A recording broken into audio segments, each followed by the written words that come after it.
you an expert, entrepreneur, or small business owner passionate about helping people through life's transitions? The Fresh Starts Expert membership is perfect for you. For just $55 per month, this dynamic membership is designed to boost your business and amplify your brand. Fresh Starts is here to provide you with business development, marketing, coaching, networking, publicity, community engagement, and more. With an SEO-optimized profile, exclusive press opportunities, and weekly co-working and business coaching sessions, you'll connect, grow, and gain visibility like never before. Are you ready to elevate your brand? We can't wait to work with you. Visit freshstartsregistry.com and become a Fresh Starts expert today.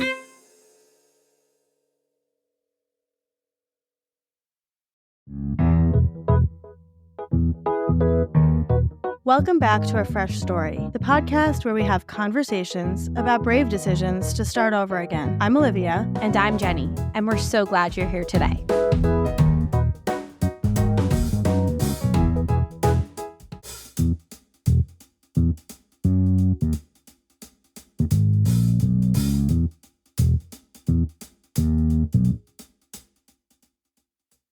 Hello. We're here with two sisters today who also work together. And if there's anything that Jenny and I love to talk more about, it's other sisters that also work together, because people ask us all the time what it's like to work together.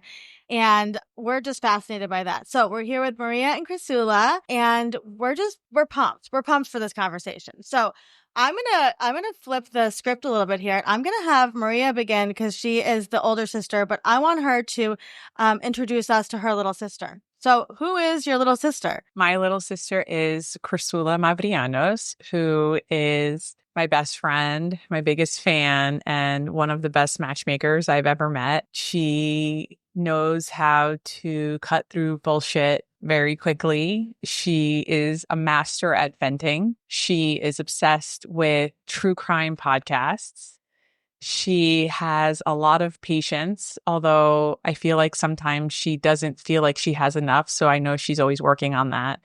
And I think she's a really supportive wife and an incredibly helpful and loving mother. She is really good at creating a support system for the people around her. I love that. That was beautiful. Okay, let's see the opposite. So, Chrisoula, who is your big sister, Maria? Oh my God, I have to make up all your points. So hold on.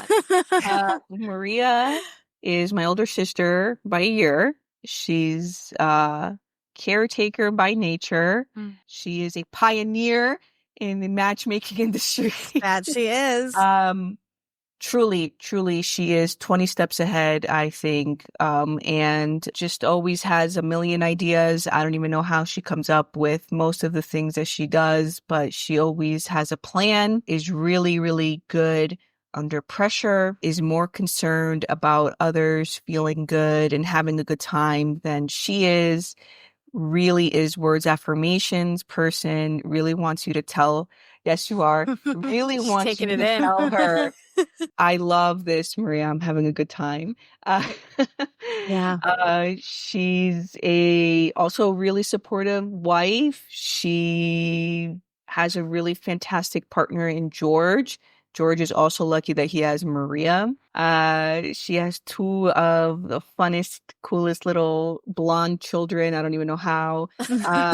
Maria is somebody that really wants to empower everybody that she meets. So I don't know, I can go on and on, but she'll meet a random stranger that tells her about, their dreams. And Maria's like, great, let's make a plan. Let's do a Zoom. Let's see how we can make this happen. And so she really is somebody that wants to empower and help everybody that she comes in contact with. And Maria also is really, really great when it comes to meeting new people and going to events, and she just owns the room. And that's really something to be in the presence of, I think. So yeah, I love it. Go, Maria, on and on. And also, I love you. You're my best friend too. Oh, I love it. Okay, so first of all, what astrological signs are both of you? I'm a Sagittarius. Sagittarius. I'm an Aries, even though I don't. I always I always like read about Aries, and I feel like I don't connect at all. So maybe I'm a Taurus. I don't know. I'm just always fascinated. Okay, so take us back. Where did you guys grow up? What was it like growing up? You guys are pretty close in age. So what was that like growing up, close in age? And did you always get along this well? So I don't know, Maria, you want to go? Like, Maria and I are Jersey girls through and through. You don't realize how much you love New Jersey until you're out of New Jersey. Yeah, we grew up in the central New Jersey, and we grew up very much in Reuter. I don't know what the word is. We were very much involved in the Greek American community. Our parents are immigrants, so we had a very much immigrant experience. Yeah. And you don't realize it until you're much older, where you're like, oh, like, I think that's what, if you were to ask me like what Chrisoula and I speak about the most, it tends to be like, now that we're parents, what that experience was for us, for our parents raising children in a country where, my father didn't know the language. Yeah. My parents were quite literally living paycheck to paycheck their whole lives. And also my parents didn't know any better. Like, I don't think they knew when they were being cheated, like what things were for. So for instance, like an example that I think we always come back to is my parents volunteered a lot, so much. And we spent every weekend in service with our parents. They would drive us like 2 hours away. And I think like other kids might have, gone to the museum with their parents. I've never been to the museum with my dad. Maybe they would have gone to the Jersey Shore. I've never done that with either of my parents. Maria and I went apple picking for the first time with our kids. Yeah. Or whatever. We had never did that. And my parents were volunteering for like a political action committee, essentially, that would, was supposed to empower the Greek American community. And now as adults, where I live with my parents, I care for them, and, I go through all their documents, I was like, wait, now that I know what this organization really is, they, other people were there, using it as a way to like network and like really gain a lot of wealth. And I think they saw my parents as suckers who were willing to do all the heavy lifting to make that organization run. And it really came to the detriment of like, my parents, I always thought we were middle class, but when I look at my parents' expenses, I was like, we're very much lower middle class. I don't know how we got to have these amazing childhoods that we had based on the income that my parents were making and also like what they were giving to help. I mean, look, at the end of the day, though, my parents do have a reputation as being leaders. And there are many Greek communities in the country that will refer to my parents and say, well, this is what Alexandra created. That's my mother. That's what she created. Like, look at what she did. If it weren't for her, this wouldn't have happened. And, there's great milestones and I'm very proud of them. But, it's interesting. Like so I think my sister and I, we talk about that a lot. And you asked about, what it was like growing up. And I think I don't remember my life without my sister because I was essentially an infant myself when she was born. I think we got on really well as kids until one of our cousins visited from Greece. And I think she was like favoring my sister more. And I think we've never had competition or jealousy with each other, but we learned through this cousin that like, oh, siblings are allowed to fight. Like, let's fight a little bit. And it was really silly because we didn't have the same toys. So we've never fought about the same toys or even the same interests growing up. We were very much like two separate islands who happened to, live with each other and share like, oh, I learned this today, or oh, I'm playing with like, but there was never any like competition or fights over stuff. It was more of like, we could just fight because you looked at me the wrong way or something. Right.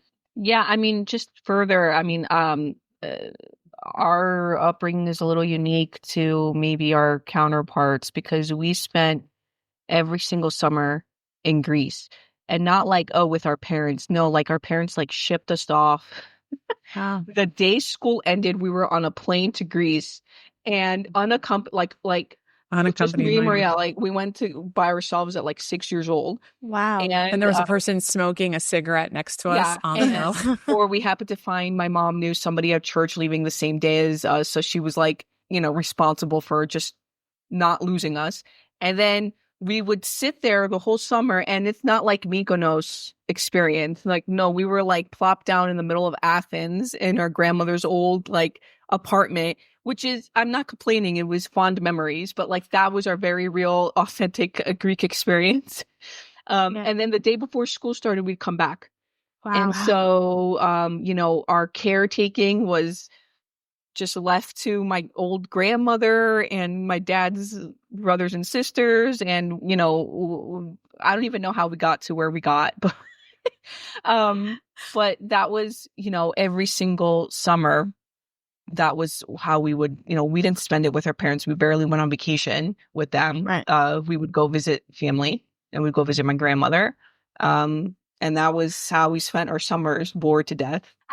So like what I'm hearing from you about your parents though is that they were really community driven, right? They came from Greece and they came to America, which is very capitalistic, right? And all these people were like, oh great, we can use their values to further our efforts, right? And your parents were coming at it from this really beautiful, like community driven, positive intentions place. And in the end, you said like they've made a huge impact, right? This big, important impact.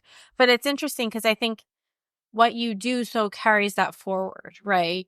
Like relationships are part of the larger community. Like building healthy relationships are an important aspect to community. Does that feel like that resonates? I mean, it does. And it's something that I really believe in. And in fact, it's, I think, one of the reasons why both Chrisoula and I feel like, a lot of the dating crisis in America is because there is a lack of third places. Mm-hmm. Yeah. And what that means is like your first place is your home, your second place is your work. And a lot of people, they live their lives between these 2 points, and then there's no third place. And for a lot of people, religion and church or synagogue, temple, like these are a very typical third place. But, as more people embrace atheism in this country and, for whatever reason in the United States, a lot of community is centered around religious institutions, right? That's just how this country was built.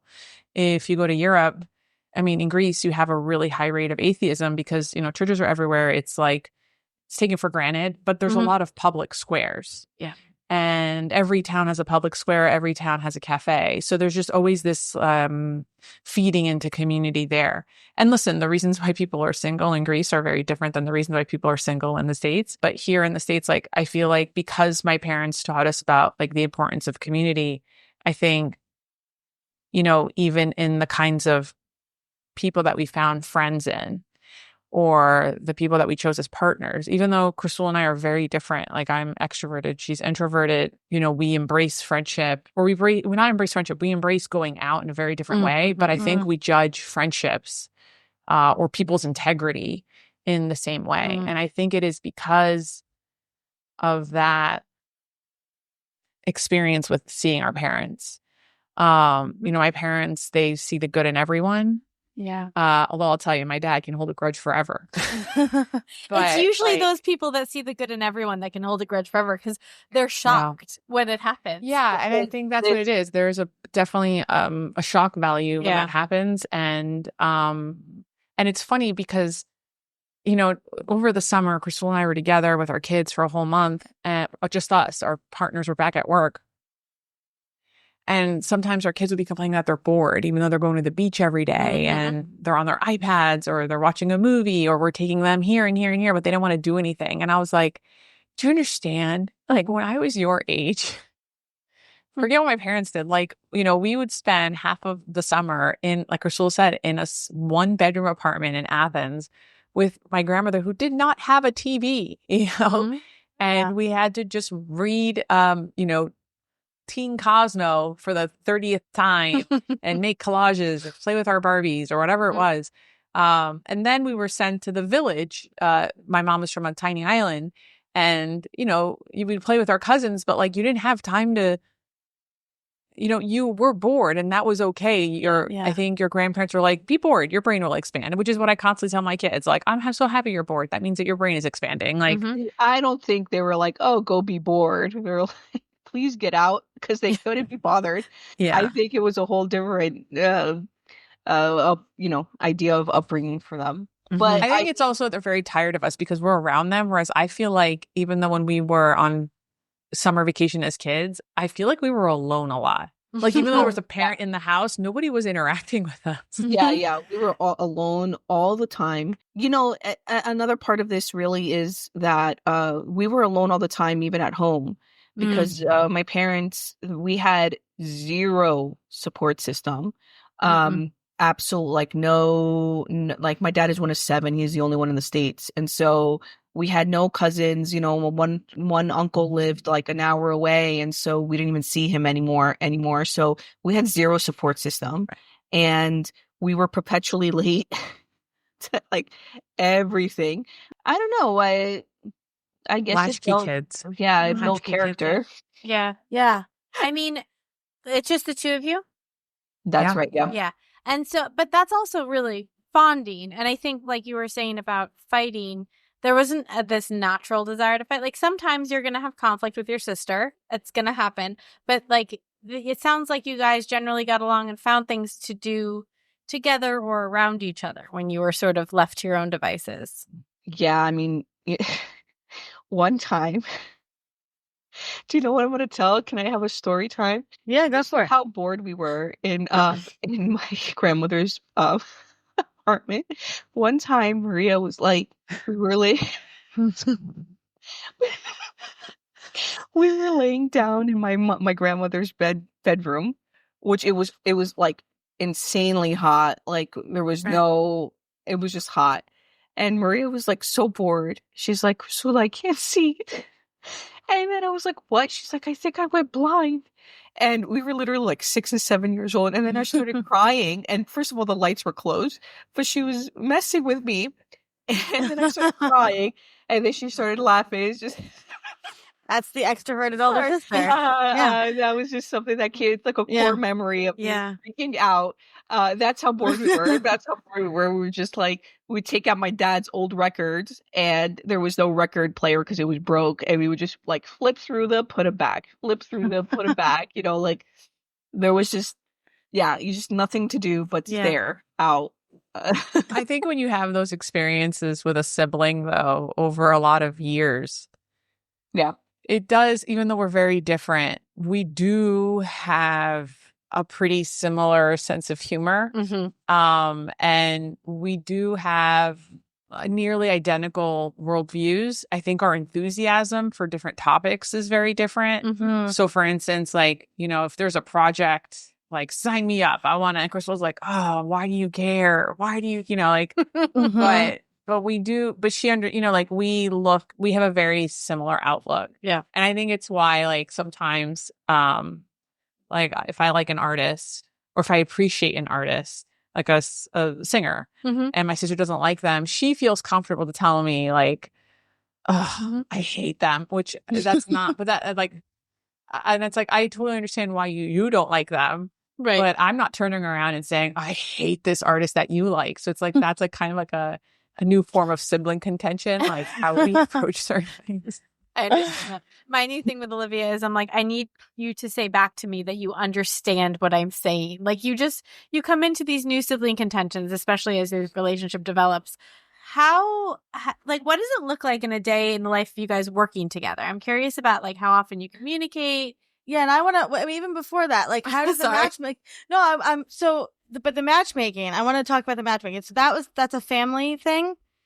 Technically, yeah. But, what our grandparents did was, like, get paid in, like, goat and fish. No money was really exchanged then. Okay. A little bit, but that's not your livelihood. My grandmother died before I was born. So we were raised with certain stories. And then I think I've just always had it. I've always been matching people. I always say my first match was in kindergarten between these two people who date and break up at our prom. That's pretty good. But it was always there. And then just like certain things happen. I want to make this long story really short, but I would start my business when I was about 24 years old in like 2008, 2009. And I think Chrisoula joined us, I want to say 5 years later. Yeah, 2015. Okay. Yeah.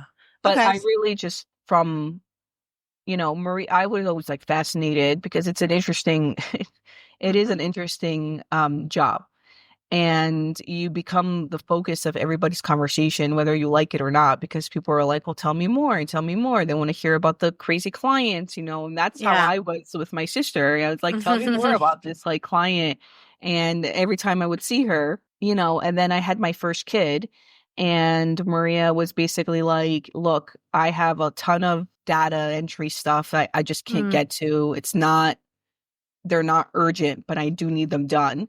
So don't get lost, in motherhood completely. Do this whenever your kid naps. And so that's what I would do. Whenever he would nap, I would get my laptop, open it up, do a little data entry or whatever. And then so eventually it progressed to come to the office, why don't you meet a match for a client or sit in and match for a client? Here are the notes from the client, the potential client that I just met. And then it's like sit in on the potential client interview and this and then that. And so it was like, okay, now we're doing coaching. Okay, now Chrisoula, come up with a coaching some coaching session. Maria, you and I are soul sisters. I know this pattern very well. Yeah, I get it. So I mean, she was getting paid. I wasn't saying Olivia was like, come work with me. Oh, you can just do this little thing. You can do that little thing. Yeah. There was a moment where Chrisoula, we had one of my previous employees, we have it's a small business, but we're several people on the team. Yeah. And there was a position that I remember Chrisoula was working, I think, as our community manager. And she was saying like, I'd like to be considered as a matchmaker. And I'm like, well, I don't have a job opening for you right now. But should there be one, you'll be part of that interview process. I want to say it was like a year later when that person left. She was there for like 5 years. And, it was time for her. She had a baby. And they were moving to the West Coast. And I was like, do you want to try out this position before I start interviewing? And she did. And then that was it. And I think I want to say that started in like 2016 or 2017. Yeah, somewhere around there. It was September 2017. So yeah, and so that's she's been a matchmaker since then, and pretty important part of the team. And what it's like working with her, there were a lot of moments where in the beginning, especially when she was in the matchmaking side. So now she's like in our daily match meetings with other employees, and she's meeting with the chief operating officer and all that stuff. Where I'd have to sometimes tell her like, you need to fix your face.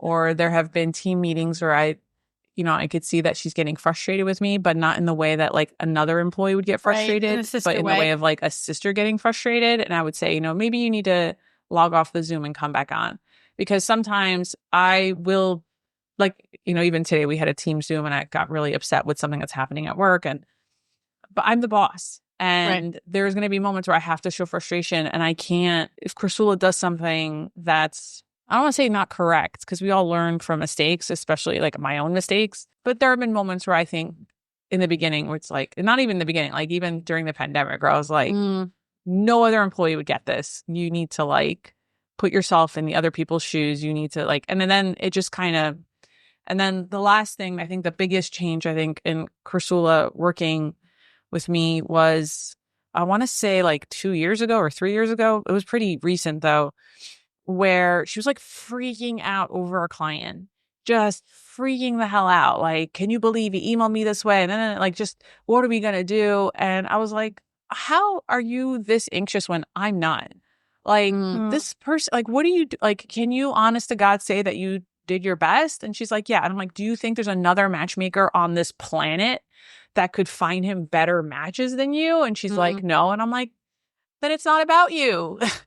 If they're sending you a weird email, it's because they feel lonely. It has nothing to do with us. Like, I know that we're meeting people that are enthusiastic to meet our clients. And that's where it ends. You know, you cannot control how people act on dates or how people react to people's actions on dates. And you just have to let that anxiety go. And I think that was like, I think when that happened, when she let go of the client anxiety, I feel like working with her became a lot easier. Interesting. Do you think, Chrisoula, that some of that client anxiety came from trying to make sure that your sister was happy with you? That's just exactly how No, I I know so that. I'm just asking. No. Maria knows. I know that Maria trusts me and my process, and she knows. I mean, we have team meetings twice a week, so we talk about our clients all the time. But Maria and I talk all day, every day. Like, sometimes on weekends we don't really chat, and then it feels like forever. But or kids chat though. They'll take our iPads and they'll be FaceTiming for like 4 hours. Blocks, we talk all day, so we'll be in the middle of talking about a non-issue, and then I'm like, oh, by the way, let me ask you about this client or whatever, and she's like, yep, sounds good. Yeah, I think it was just my own anxiety to want to be like just like a perfectionist sort of thing. Like it wasn't about Maria as much as it was about ensuring a good experience for a really picky client. So, you know, and now I'm kind of, you know, if there's other people in the company that might get anxiety over clients, now I'm like the Maria in the situation where I'm like, it doesn't matter, you know, whatever, we're doing our best, you know. And so it was a wake up call to just chill out. Yeah, I mean, but Maria and I, we talk literally all day, every day. I will wake up to like 5 TikToks just waiting for me to be viewed. And I don't have TikTok because I know I'm going to get like obsessed. So I'll just wait for it to get on Instagram. So then I have to go log now because they changed the TikTok. Now I have to log into my laptop and watch the TikToks. That's what happens to me.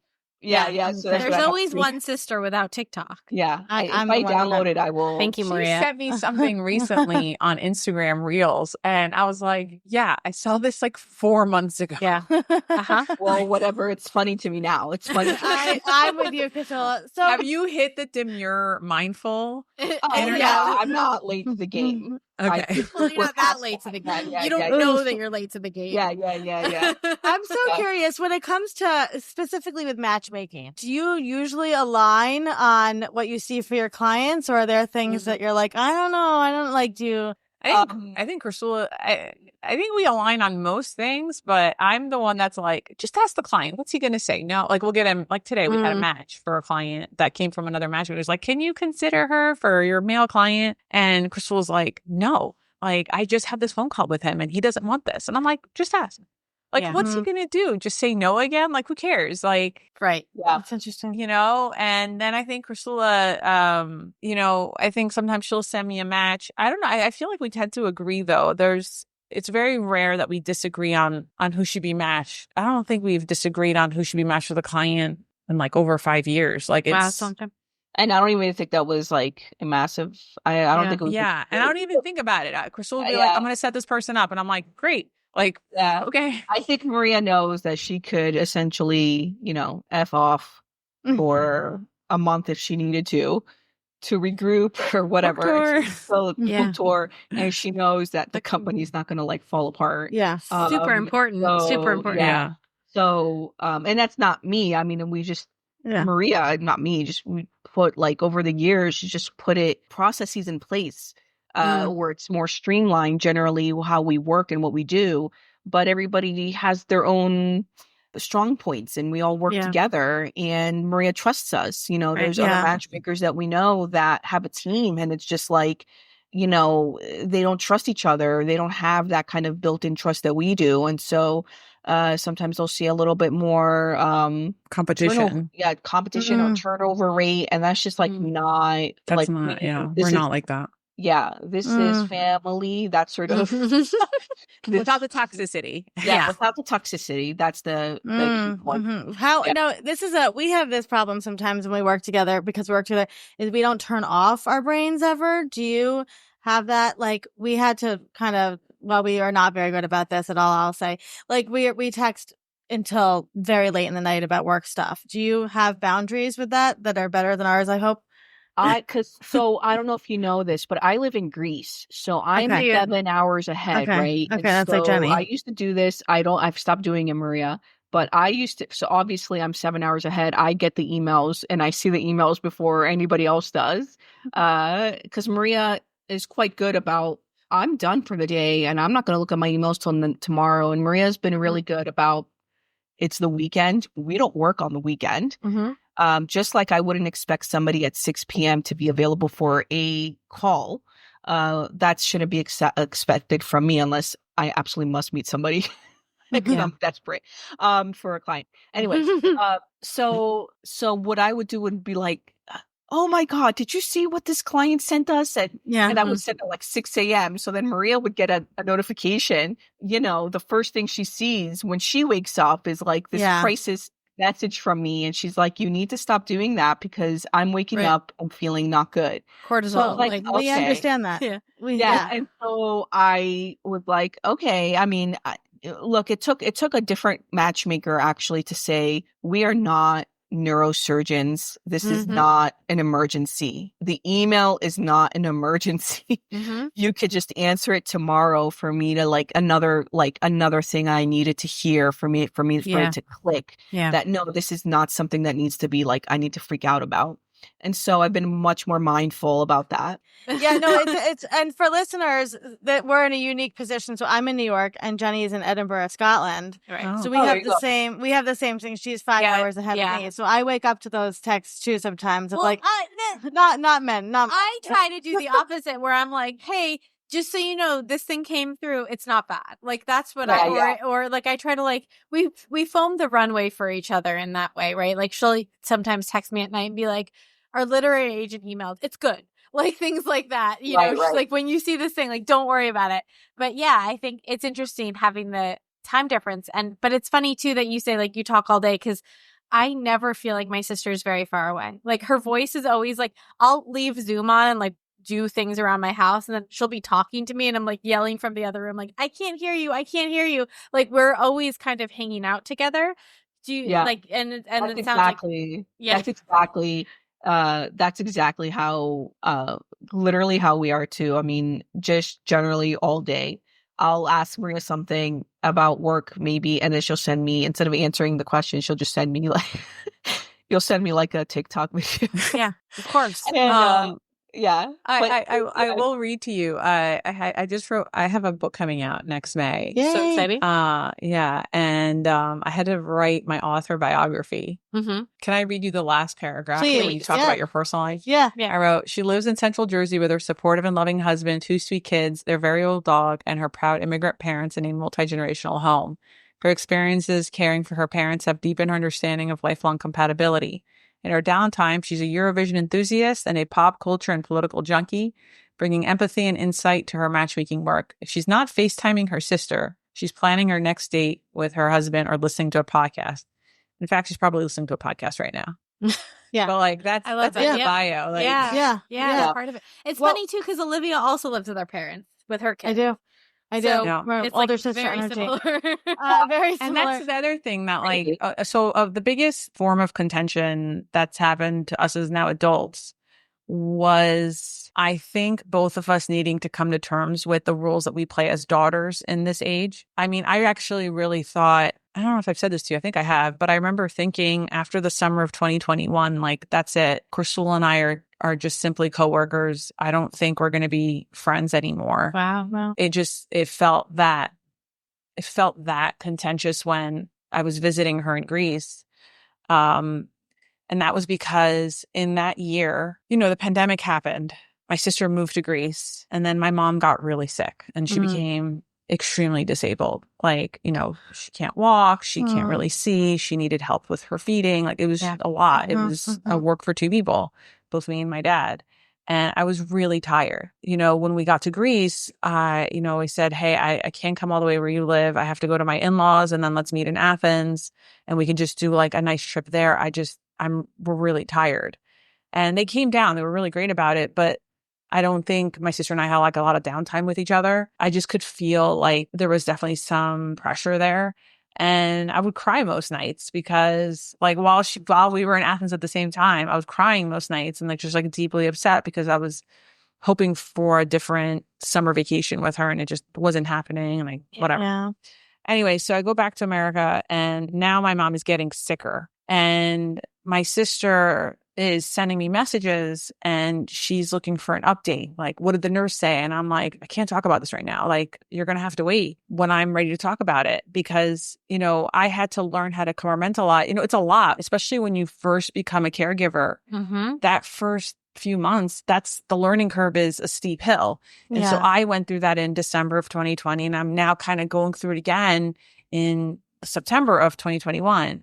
And, you know, I said to my sister, like, if you want an update, just call the nurse at the hospital. Like, I can't give you updates every 3 hours. Yeah. And, you know, on one end, Chrisoula lives really far away. She's far away from her parents. So she also has a different form of anxiety, right? Yeah. When it's the last time I'm going to see her, when it's the last time I'm going to talk to them, like she has her own thing. But I also need to go about my day without thinking about my mom all day. Otherwise work will never get done. Like I'm an emotional mess. And, you know, don't forget, I also have running a business with other employees. I have 2 young kids. You know, at the time, my kids were 3 and 1. So it's a lot. I felt like my plate was overflowing. And then it gets like high pitch in October of 2021 when they're like, you know, I think your mom is on her last week. So I call my sister. I'm like, I need you to come. You know, like this is it. Yeah. And it was October 7th of 2021. So they call us. They tell us that Chrisoula was on a plane. And watching my sister experience what I've been experiencing for a year, like I had already gone through the learning curve. Like I already knew what it's like when things at home get bad or, you know, if my mom doesn't relieve herself on, you know, like all the things that come with caregiving, right? Yeah. And now my sister for the first time is experiencing it. And I remember her being on the couch that night and she's just like eyes wide open, mouth agape, like, how are you not freaking out right now? And I'm like, because I've already gone through this learning curve. Like I'm already at the top of the mountain. I've set up camp. I'm just waiting for you to come up here. Yeah. And from that day on, I felt like our friendship was back, like our sisterhood was back. And I've always thought if she didn't come at that moment just to see what my life is like as a caregiver, I've always thought I don't think we would have survived. Because I don't think she understood what I was going through, but I felt like I could understand what she's going through because I've lived in America my whole life. And I remember what it was like for my parents being so far away from their parents. Like I know what my sister's feeling because I've seen it with my parents, you know, raising this way, but I don't think my sister understood. So when she came and she saw that and just like everything changed from then on, then she understood, stop asking about my mom. I will tell you when I'm ready to tell you that day's update of how mom is. The last time we had to correct something is that anytime I would call my sister, this just happened like 6 months ago. Anytime I would call my sister and she didn't pick up because maybe she's out with her kids or whatever, she would always reply via text, "Is everything okay?"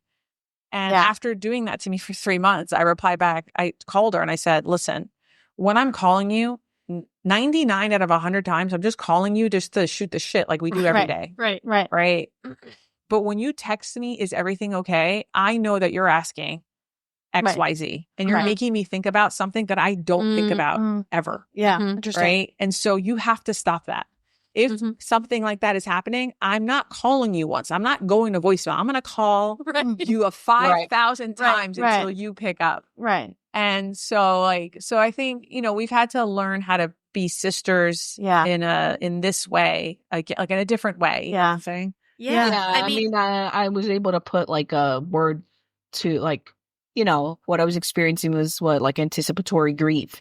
Yeah. And so it was like anticipating the worst. And so then I would get anxious about it and then try to prepare myself psychologically so I don't freak out. Meanwhile, everybody else around me is freaking out from my reactions. Anyway, so, you know, once I was able to put a keyword into my feeling and put a lot of things into context, I think it's been more than 6 months, though. I don't think I've done that for a very, very long time. Maybe it's been more than, maybe it's been a year, but I just remember like, oh my God, like I'm just calling to find out how much it's like hard. sugar you put in this Maria. recipe. Like, why are you being this way? It's hard. Like, it's hard Really to hard. speak to, like, if you don't Our want to mom is upset your still alive, sister. by the way. Oh, They good. told us Good 3 for her. weeks. She's a It's been 3 fighter. years. So Yeah. she's a fighter. I mean, you know, we've had the same thing, is figuring out as adult women how to speak to each other without crying, right? And saying like, you know, with crying, but then with crying a lot, right? But to have that, and we always joke that, I mean, the next thing to be married to your sibling is owning or working with them, right? Is owning a business or working with them. And so you're intimate in every single life detail with your sibling, whether it's dealing with your parents or, you know, we have the same issues with our parents, with our, you know, we have other siblings, and it's tricky. And I think, but I just want to like, I admire you both. There must be such deep respect and love for each other that you can have these moments and then grow and have these conversations. So, I mean, you know, it's very clear that you two are each other's people in so many ways. We always ask, I think people ask us, this actually happened recently. Somebody asked us, would you be friends if you weren't sisters? And I think we both looked at each other and were like, no. Yeah. Yeah. Well, we're very different. Yeah. So this is interesting because this is something Olivia and I talk about, which is that I believe that like we don't talk enough about sibling relationships in society and how those inform your platonic and romantic relationships. Right. And they say you marry your mother or your father, and I've been engaged before, and my ex-fiance was definitely our stepfather. Like, that was that person. My husband is 100% my sister. Like, that is who I married. I married a version of my sister. And I wonder if you see each other and your husbands, each of your husbands. No, Maria's shaking her head no. Immediately no. Maria and my husband, they butt heads, brotherly, sisterly type of butting heads a lot. Okay. Not a lot. They have in the past. Okay. But Maria and my husband's name is Yanni. Of course, his name is Yanni. Maria and Yanni are really, really good under pressure.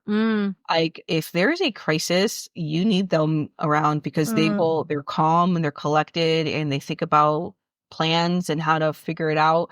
I am an emotional mess. I think I will have like a heart attack in a crisis most of the time. So I think in that way you're quite similar. You're like the best people to have during a crisis. That's what I would say. I've never thought about that. So you're asking like if I see my sibling and my husband? Yeah. Yeah, if you think Or that there are certain qualities like that you know. I think, okay, I'm going to psychologize this a little bit.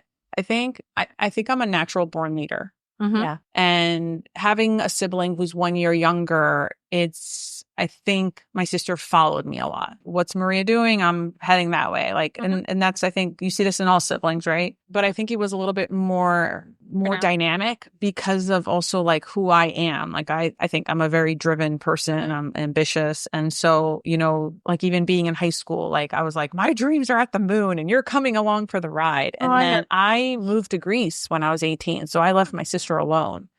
For the first time ever. And I was alone. I think Chrisoula, I remember thinking then when she met Yanni a few years later, I was like, she was left by one leader and she's latched on to another leader, because I also believe that Yanni is a natural born leader.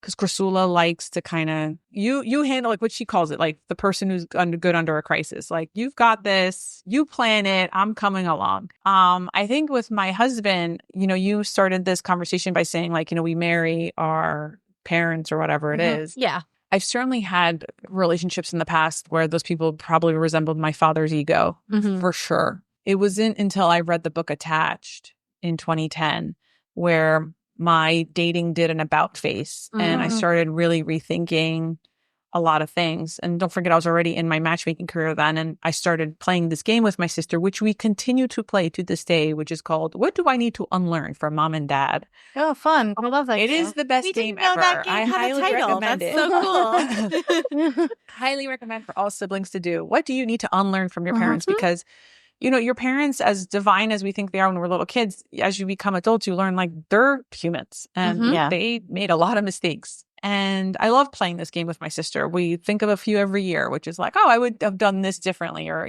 but we also give them grace, right? Our parents were limited in resources. They didn't have support. Like, I understand the things that they did, whatever. But one of those things was like the ego thing, or like, I think my mom always complained about how like, Baba never takes me out on dates. And I'm like, did you ever ask him? Not make a passive aggressive statement. Instead, just be like, hey, this Saturday we're doing this. And you're coming or you're not coming, like you can plan stuff. So I remember when I started after 2010, after reading that book and just kind of taking a more secure approach to dating and just being more direct, I was very upfront with what I expected from the men that I dated. And my husband is, the same here, right? So I would tell George, like, we're going on a date this Saturday. We're going to this event at 7 p.m. And I was very direct about what I wanted in this relationship. I wasn't expecting my husband to ever read my mind. At the same time, I also was very aware and cognizant to not pick a man that had a fragile ego, because I saw what that looks like in my parents. Yeah. And I'm not talking shit about my parents. Don't misunderstand this, right? No, but like, my mom was a highly ambitious woman. And I think both of our parents were socialized in a very different society than, we have grown up in, where it's okay to throw a fit over stuff that's whatever, right?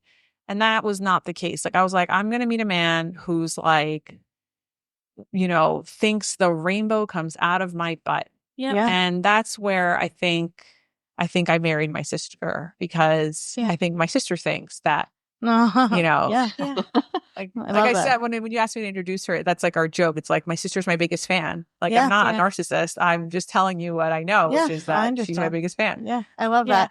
And so is my husband. I love that. I love that so much. That's beautiful. It should be that way. It should be. Well, before we let you go, I have one more fun question. So, Chrisoula, if Maria had a full day to herself with nothing to do, no kids to take care of, what would she do for that day? She would put a mask on her face and just lay on her bed.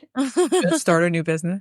I don't know if you start a new business, but I think he would just lay there and be like, maybe scroll. Just doom scroll. But That definitely sounds good to me. a mask based on your mask. She has a beautiful skin. Yeah. I love that. Maria, what would Chrisoula do with a full day to herself? She'd put on her black sweatpants and watch or listen to some true crime documentary that's like super twisted, and she would be texting me the whole time while it's happening. That sounds familiar. And it would not be about what she's watching, just about random stuff. Thoughts that she's got. Not a con artist or a murder investigation. I'm not interested. Oh, love it. I love it. I love it. Well, this will be out in the new year. So that being said, what is coming up for your business and for everything you have? And Maria, you and I are soul sisters. We need to chat, because I think we've had to have conversations where I have so many business ideas and she's like, we have a whole Slack channel just for my business ideas. Cause she's like, I will check in with there once a week and I can't have more. So I'm terrified. You know what you need also? You need a Slack channel we call it the water cooler Slack channel. And that's where all the gossip and tea and drama goes in. And it's actually a really great place to separate. Like, there's a lot of things happening in the matchmaking industry, and you're like, what do I do with this information? Yeah. It's like, put it in the water cooler. First of all, I need to talk to you on a personal note, because I need a matchmaker. But second of all, I just, I'm a huge fan of you and everything you do and the way that you speak about everything. And I've looked up to you for a long time. So this was really an honor to chat with you. But you have a book coming out. So tell us about that. So if this is in the new year, we are in free order. Yay! And it comes out in May. Yeah. It's called Ask a Matchmaker. And then if you enjoyed this and you want more of Maria and Chrisoula, we run the Agape Intensive program every month. It's a 3-day, 9-hour boot camp where we basically refresh your dating life or reset your dating life, depending on where you're at.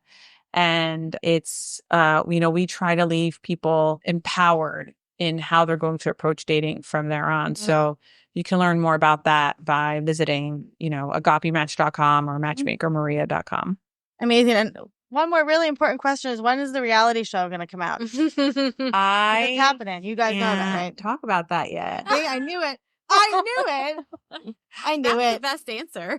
I knew it because you guys have it. You have the energy. You're shooting to the moon. I you see mean it. with me, Chrisoula? Oh, I don't know. We get pitched all the time, but no one has come up with. You're gonna have a reality show. I can see it. You know what? We'll send this clip to someone. Yeah, there's gonna be a lot of good stuff. You know what? You have both of you. You both have such just authentic, beautiful energy. And I think that comes through so much. And so I just know amazing things are coming your way, even more. And I'm so excited to read the book and to share the book. And we'll obviously link to everything. So I know you're both busy. So I appreciate you both taking time and being so authentic and honest with us today. So thanks for being here. Thanks for having us.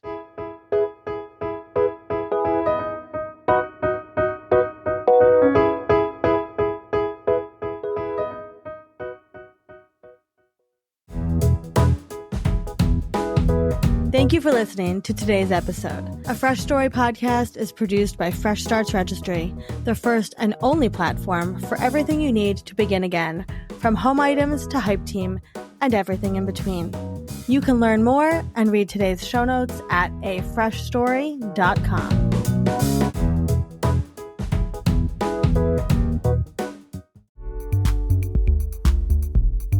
Are you a freelancer, solopreneur, writer, creative, or professional looking to achieve your goals within a supportive community? Have you found that working from home on your own gets lonely? That you're missing the accountability and community of a positive workplace environment? We understand. And we're so excited to introduce you to the Fresh Starts Collective. For just $35 per month, gain access to 6 daily offerings a week, including virtual co-working, open office hours for business coaching, accountability sessions, and networking opportunities. Enjoy expert workshops, monthly events, and an extensive content library. Connect with marketing, design, and writing professionals to brainstorm and grow together. Surround yourself with accountability, community, and growth. Elevate your journey with the Fresh Starts Collective for only $35 per month. Visit freshstartsregistry.com and join us today.